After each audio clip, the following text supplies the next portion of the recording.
Whitey! Saan ka galing? Ha? Bait-bait naman. Halika na. Taliin na doon. Tara na. Halika na.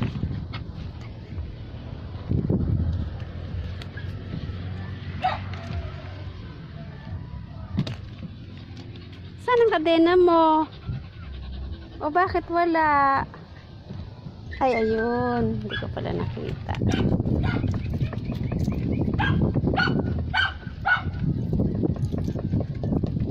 Saan ka nang galing, Whitey? Gumala ka na? Ha? Mamaya gusto mo gala ka ulit? Gala tayo? Bait-bait naman eh. Lapit ka agad pag tinawag ko eh. Bait-bait naman ng Whitey na yan. Hindi ka naman yata nalayo eh. Pakabalan mo na kaya kita. Dali lang. Hindi ka natali na dali.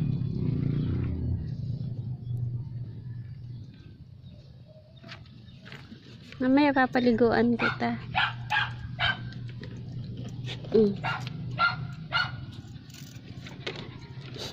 Dali lang.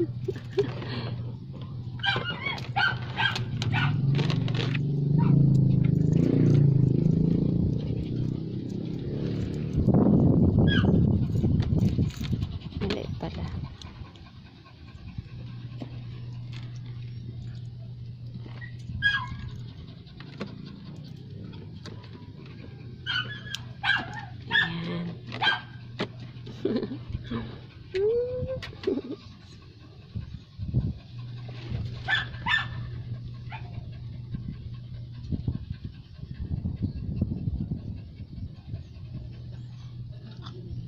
Mga katita, ito na po ang bahay ni Whitey ngayon.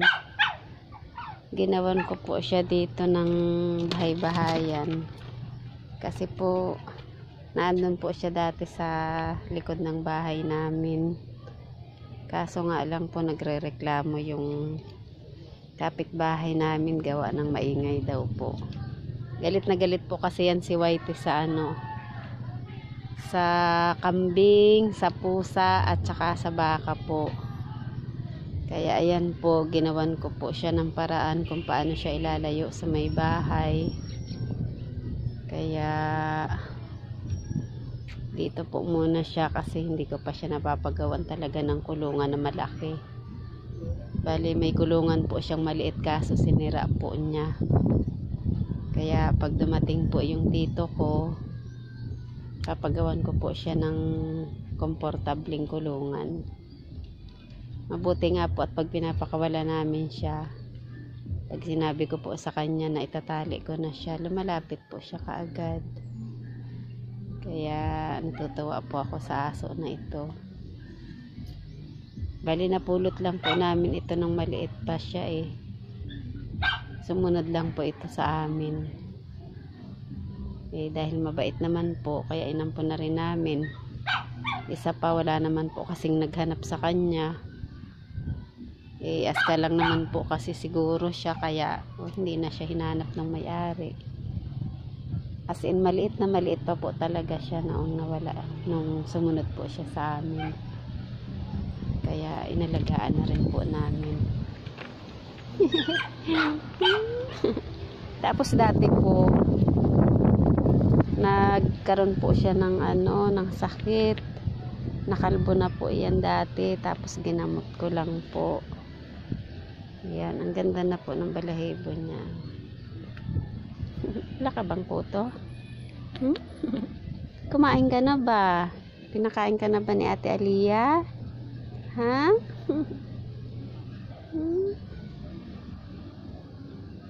Siya, babay na. Mamaya papaliguan kita, ako nang magpapaligo sa'yo. Busy si Ate Aliyah.